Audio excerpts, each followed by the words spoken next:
Come on, Hauser. How about it? I love it. Yeah. For those of you who don't know, that's the Indiana University fight song. I'm not jumping on the bandwagon. I'm a graduate of there. I've always followed. I've been an IU fan since I was like out of the womb. And so you got to root for them when you got to talk crap. Like you got to what's that? So they dropped you? You got to be on it when they're good because they're not all that good all that often in football. Oh, I thought you were talking about soccer. I forgot they have a football team. Yeah. But no, their soccer program's football, amazing. Soccer, it's kind of the same Foosball. thing. Foosball. No, but I will say, I'm so proud of because we've got so many friends who play in IU, and it's just been fun to watch them win. It's been great. It's been fun. It's been awesome. I'm glad that you get to walk with the shoulders back in the fall. A little bit. Feels good? A little bit. We're filming this the week before the Nebraska game. Yep. It's sold out. I can't think of the last time they sold out again. Sold out. You're ranked. I know. Bowl eligible. I know. What, one of three or four teams? Bowl eligible in the first 6 games. I mean, Yes. it hasn't happened since 1967. I mean, you're going to be in the playoffs at this point. Well, there are 2. By the way, Mike Lantz, Josh Hauser, we're Hi. with the Lucky 13 podcast. Don't mind us. We're just talking about sports as we always do. There are 2 analysts from ESPN that have actually said that IU will host Alabama in the first round of the playoffs in Bloomington. Can you imagine? That's a lot of crimson. Like Alabama wouldn't even. I mean, we'll probably have 3 feet of snow in December. Alabama probably won't even come to the game. They have no idea what they're getting themselves into. I don't know. We'll see. But They anyway, will be it's excited fun about time. the indoor plumbing. Yeah, it's so fun. All right, so it is October. it is. And I walk in here today, and you're fighting with people about candy, and now I'm understanding that you've got like a whole working session plan to figure out what you're going to wear for Halloween. Yes. Like It's important. priorities, man. So talk to me about what. Like, here's what I do Halloween. I want to hear this. I mean, we are empty nesters now. Okay. 5 kids are out of the house. So what we do is we buy the jumbo size candy bars. The big ones? The big ones, we put them in a big old bowl, and then we go to Tilly's Pub, which is right around the corner, and we hang out there all night. Okay, so your address again is? Yeah. Big ones? My kids? I'll drive across someplace to find the big ones. Yeah, well, there you go. Just come on over to my place and then come have a beer with me at Tilly's. I'll probably do that. Historically, we are dresser-uppers, but I kind of take it to a different level, and we have some folks here that I love. We have a convertible at home, so I put the top down. I put my outfit on, so like a Tigger outfit, ears and everything, and drive to work. I wait till it's daylight, and I drive to work, and then I work all day in my Tigger outfit, and then I drive home and go trick-or-treating because I've had a trick-or-treater for 26 years now. Yeah. Do you do a costume change, like when you drive home, or you just keep the same thing on I all just day? sweat all the way through it. It's awful. I do smell like a Tigger when it's all said and done. So what are the top 3 costume options at this point? Well, I wore Beauty and the Beast one year, and I was called a moose, so that one's going back on the shelf because the Beast kind of had the horns, and I'm a bigger guy. I like the El Conquistador look, which is one of my favorites. Columbus Day's kind of put a damper on that, so I don't know if I'm going to wear that one. So I'm trying to figure out what I want to do this year. So I'm looking for ideas. So if you are listening, send an idea to me. Send ideas. I'm doing some brainstorming with the team. I'm trying to get some of our team to dress up with me and go in some sort of theme, as every once in a while we dress alike, because you've seen that. I would love, I'm challenging you and I, to have the next one of these in costume. Interesting. You could dress up as like a circus animal. Okay. And just wear a Purdue football outfit. Well, there's some definite. I gotta take my shots when I can take my shots. There's some circus animals right now, but I saw them last week. They were down 24. They came back. It was fun to watch. That young quarterback seems like he's going to do some good things. Yeah. So let's talk about good things. What are we going to talk about today? Let's talk about clarity breaks. Okay. So clarity breaks. So why don't you real quick define what a clarity break is, and then we were talking earlier, and I'm like, what are you seeing in your EOS implementation that people aren't doing, or they're doing really well, or they're missing? And you said clarity break. So describe what a clarity break is. Okay, so I'm going to take a step back to go forward.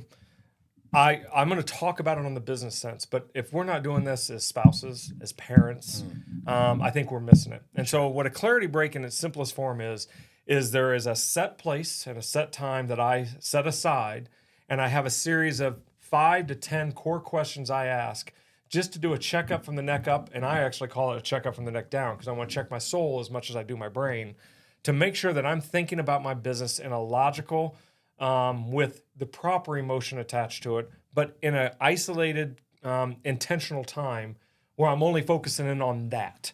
And so, yes, I believe I should be doing that about my kids. With all 8 kids, that take me a week. It'd take you, 2/3 of the week at this point. So I get that. I should do it with my spouse. But I don't think, and I'm running into this all over the place, Mike, that our business owners aren't taking an intentional 30 minutes. And my answer is, if you don't have 30 minutes, take an hour time, and just say, here are 10 questions I need to ask myself right now and tell myself how my business is going and where my focus should go. How frequent? Boy, I think that varies. I love rhythm, so once a week is good. Once every 2 weeks. Whatever the cadence is, set the cadence and stick to the cadence. Okay. So if you are clear enough in 1 month, do it. I mean, EOS teaches we do 90-day quarterlies, 1-week meetings. You figure out your cadence, but once you set it, you got to stick to it. Yeah. So let's throw out that maybe 1 hour every other week. I love it. Every 2 weeks. Let's we always do that. We always have actions. So 1 hour, because I don't know if we're really addressing these 5 to 10 really serious, not serious, but important questions. You want to give yourself enough time, and coming into it. So let's maybe throw out there 1 hour every other week. I can't imagine how somebody doesn't have 1 hour every other week to actually put into this. How and what I have found, my guys and gals who do this really well, is that they won't go home until this is done. So a lot of them set it at 3 o'clock or 4 o'clock on that Friday. Yeah. And before I go home on the weekend, I'm going to empty out those files in my head and be clear when I walk back in on Monday what I'm focusing on. Yeah. Does that make sense? Yeah. But what they do is they set a place by themselves so there's no interruptions. They don't just shut the door in their office. Yeah. They leave. They go to a coffee shop and put on headphones, or they go to the, a lake park bench. And then they take a list of questions with them. They just don't go doodle. There's 10 questions they take with them, or 5 questions they take with them. And so, yes, I think once every 2 weeks with a series of questions, same place, same time, is a great start. I think too, when I think about my life and my lifestyle and what things happen and running businesses and all of that, I think a really great time and date for me would be Saturday mornings before the rest of my house gets, well, it's just my wife now, but before she gets up, because here's what happens all the time. And I hear this from business owners all the time. I went to work and my day fell apart. Right. And so it's got to be in the morning. I at least for me, it's got to be in the morning before my day can start to fall apart with all these other things that might be coming at me. And then Saturdays for me are a great time to get up in the morning and get stuff done for me before other things start to go. And I'm challenging you. I'm not challenging you. I'm challenging the problem. We say our day falls apart, but we don't miss dentist appointments. Yeah, we don't miss haircuts, right? We'll schedule things on our calendar. My day fell apart and I still had to go to the dentist, and we still go to the dentist. Yeah. I believe you need to treat this just like that dentist appointment. So just to throw that out there. Love it. So we're going to calendar it 1 hour every other week. So let's talk through some in what that structure might look like in that hour. So, well, I'm looking at it. It's a blank sheet of paper. Historically, I've been a yellow sheet of paper. I've now gone to the Remarkable. Thank you for coaching me into that, as I've been working on my 10 disciplines, getting in one place, and this thing is amazing. But it literally starts with a blank page, and I have a list of 10 questions, or 7 questions is what I use. Just 7 questions I'm going to answer, and I'm going to dig into that answer. It's not just going to be right. It's going to be, I'm going to think about it. I'm going to soul search, write about it, and then ask myself what I want to do with what I've written. Does that make sense? Yeah, and I think now, and we're going to dig into some of these questions in a minute. I think we got 2.5 months left in the quarter. And most, you listen to Brian Neal, Blind Zebra, he's like, year's over on the 15th of December, right? It is. So really, we're 2 months in, because we're recording this on the 15th of October. And so I think business owners and executives of all types have to start asking themselves questions about, how the year go and what do we want for next year, right? Yeah. So now's a really great time to dig into this. So let's start with some questions that make a whole lot of sense at this point in time during the year, as we evaluate 2024 and we're starting to plan for 2025. Yeah, so there's 2 sides we can go, right? And I love that you take. There's the autopsy or the audit of what I've done, and so or what I need to accomplish or what I want to accomplish. One of the simplest things I ask myself is, what is my number one right now for the next 2 months? If there's just a number one, and I'll write down 10 number ones. But being a leader, being an owner of a company, you got to really lean into what is the number one thing. Because if everything's important, nothing's important. What's the number one? And then really go back and ask your team what their number one is and see if you're aligned. But we will oftentimes, what's my top 3? And I get the top 3.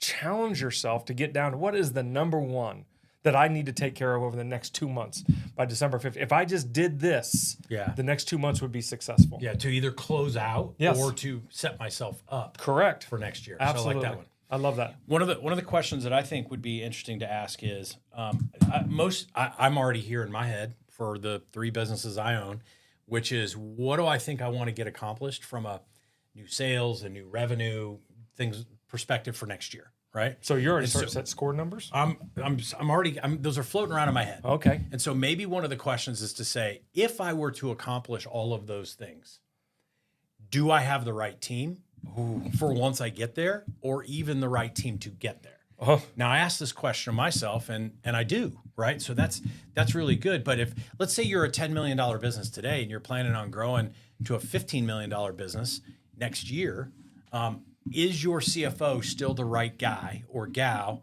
to be the CFO of a $15 million business as opposed to a $10 million business? Not saying you're going to run back to the office and lay the person off. Yeah. But you have to start thinking about that. Yeah, and so I think of it when you describe that, everything goes to sports. I apologize. It is the Bulls won 3 championships. Obviously, Jordan left, but when he came back, it wasn't the same team. They had to make adjustments to that team to win 3 more. Tiger Woods won how many championships? Had to get a new golf coach and a new swing to go win more. Does that make sense? Yeah. And so what I hear you asking is, when you're asking that question, my follow-up to be, this is kind of fun, just follow up, what are their strengths? Have you ever just sat down and just, because we can list everybody's weaknesses. What are they strengths? And then my follow-up to that would be, and am I leveraging that? Yeah. So Joni and Chachi are really good at this, but I've only have them doing it 30% of their time. Yeah. If I elevated that to 70%, what would that make on the impact of the vision I have? Yeah, love it. Make sense? How about another question for you? Yeah. Some of the things I think about is am I my decision making? I like to measure my decision making.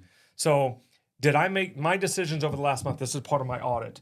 Were they for the short-term pain to get over that, or were they for the long-term gain? Does that make sense? And so I'll go back to my calendar and look at decisions I've made in those meetings and ask, that decision made me feel better on Wednesday, but a year from now, that Wednesday decision might not be the right decision I need to make. Does that make sense? Yeah. And so I really try to audit how I'm going about making decisions, and would I go back and change it? Now, I'd never have any regrets, but I want to learn from those things. Does that make sense? What lesson did I learn from that decision? Does that resonate? Yeah, it does. And I think, though, if you are in love with your own decisions all the time, you may not answer it honestly. And so I think this is also a great time to then pull in the opinions of the rest of your leadership team. Because they'll tell you the truth. And, hopefully we're all emotionally intelligent and we understand how we're coming across. We understand our own operating system, but sometimes we have some blind spots. What an opportunity, because I love and know thyself, protect thyself. And so know thyself is, I'm going to ask you my 3 greatest strengths and 3 greatest weaknesses. What if we once a month just said, here are 4 decisions I made last month. I would love to hear what you think about those decisions. Or here are 4 things I had to make a decision on. I would like to hear what your decisions would have been. Yeah. And just compare. Yeah. Doesn't mean anybody's wrong or right. The decision's made. I do believe that you don't have to make the right decisions, but you have to make your decisions right. I want to get to making the right decisions faster. Yeah. And so I'm constantly trying to get to that better decision. It's like changing lanes in traffic on 465, and then all of a sudden you change lanes and all the lanes go by. You're like, I made the wrong decision. Well, did we learn from it or not? Or are you just going to constantly change lanes? Yeah. Okay, here's one for you. How about asking the question, what is the number one issue? And if you're not an EOS follower, what's the number one problem that you have in your business right now that hurt you this year? And if you do not fix, could hurt you next year? And then the follow-up question to that is, who can solve that for you? Oh, good Who night. can? Not how to solve it, but the who, not how. Yeah, who, not how. Who can I go and find to help me solve this? 100% love that. And oftentimes I think I find myself in my clarity breaks going to, my answer is a name, not the solution. Yeah. And when I find a name, there's a comfort that comes with, I'm going to call Mike. Mike, I know, will be able to walk me through that. I'm going to call Chris. He'll walk me. I'm going to sit here for 30 minutes and ponder 17 different things when I know somebody has the wisdom I'm seeking and I can go find that. So that's a great question. Great question. How about another one for you? I lean into a lot of the 3 Ps. Those are always part of mine. And we've talked about this before. People, profit, process, i.e. what is my number one people issue? Could be an opportunity to train somebody up, coach, mentor, develop. Could be a hiring. So I always want to highlight, this is my number one people issue. This is my number one profit. Could be working on expense side, working on a sales side. And then what is the one process that is not functioning at a level that it needs to? And notice I didn't say 10. I didn't say I'm going to talk to 10. I'm going to go to my number. I'm constantly going in these clarity breaks to the number one. And it's this 10x is easier than 2x book that we've talked about before, shrinking it all down and just focusing on that one. And maybe it's the 2 weeks that I focus on. But my goal is to boil the water, get the impurity out of that thought, and it's gone forever rather than deal with fixing it over and over. Yeah, that makes total sense. And I think when on the people side of things, one of the great places to start that people is, and you do this as part of EOS sessions where you're doing that people analyzer. But at the end of the day, if you're the owner of the business, you kind of have the right to just think about this more often. You do. Right? Especially about the team that reports to you. Correct. Really evaluating their alignment with your core values, evaluating whether they get it, want it, and have the capacity to do it.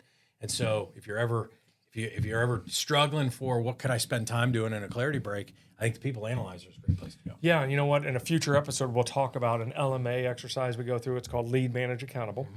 And there is actually 5 core questions that you ask yourself on leadership and 5 core questions you ask on management. And I've really installed that into my EOS sessions.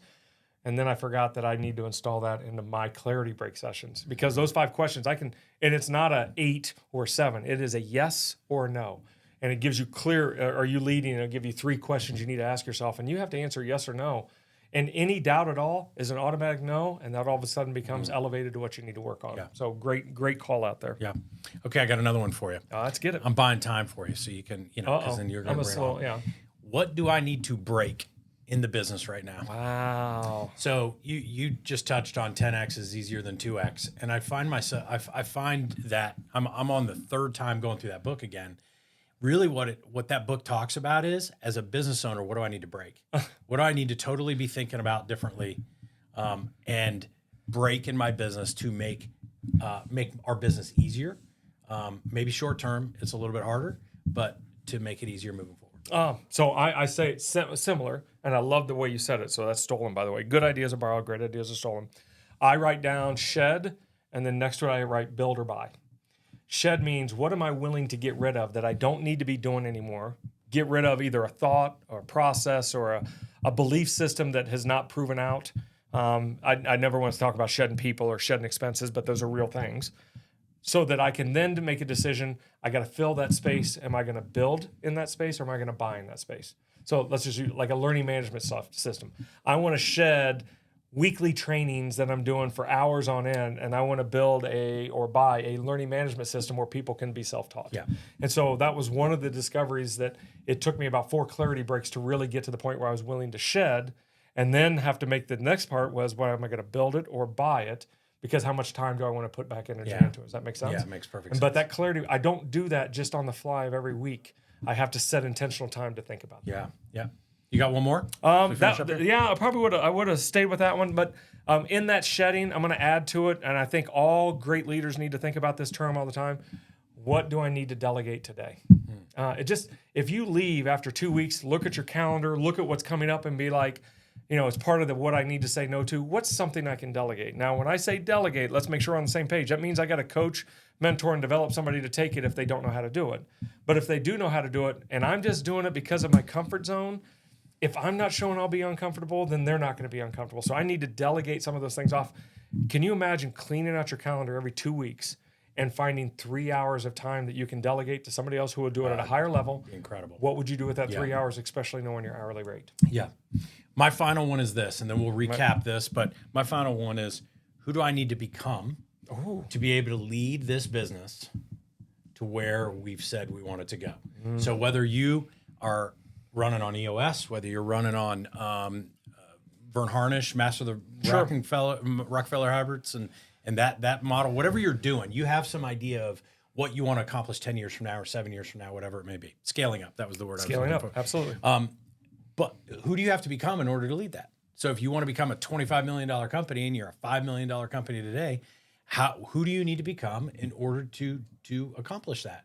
I threw out earlier that we should be asking that question about all of our team members. Yep. Who do they need to become to keep up with our growth? But I think most important question is, who do I need to become in order to lead that growth? And isn't it funny, when you answer that team question is going to become even more important, because when you know who you got to become, you're going to become who you surround yourself with and what you read.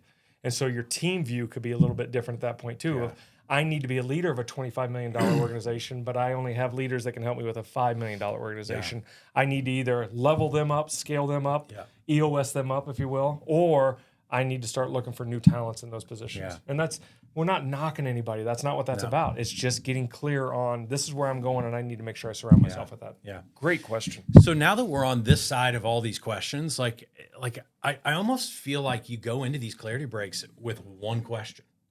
Like these questions that we just asked would take me at least an hour to think through most of these and really give a thoughtful answer, and then distill it down to what am I going to go do about it? Because I think that's really important.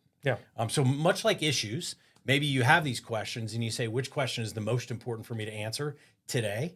And then based on all the writing that you do around it, then what am I going to go do tomorrow about this? A good friend of mine, Tiffany Sauter, I don't know if you know, she's amazing.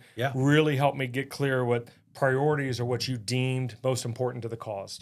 And so to your point, when you go through this clarity break, you have to go through and now prioritize and get that number one. Because the number one is the first domino. And if you'll take the number one, the 2, 3, and 4 will fall into place. But if you take all 4 dominoes at the same time, the reality is you're going to do mediocre at all 4. So I think you call that out clearly, but you have to, part of being a leader is leading yourself and being able to read your writing and say, that's what I need to do. It's right there. And I need to make that number one and go focus on it. 100%. Okay, so clarity break, we're challenging all listeners to schedule it, right? Number one. It's a clear future date with yourself. As CFD. As Brian Neal always talks about. So a clear future date is you've got a specific day, you've got a specific time, you have a calendar invite that's been accepted. Right? And you're accepting it yourself. Correct. So clear future date that's repeatable. And then you're grabbing 1 or 2 questions. We gave you some examples today, but you can make up your own. Drive those questions to an answer. And then what am I going to go do about it? And the best case scenario is you're walking out with one thing that you're going to go do about it. Oh my gosh. Can you imagine just knowing for the next 2 weeks getting this done, my life is better. 100%. All right, good. That's Clarity Break. Thanks for listening. Great session. See ya.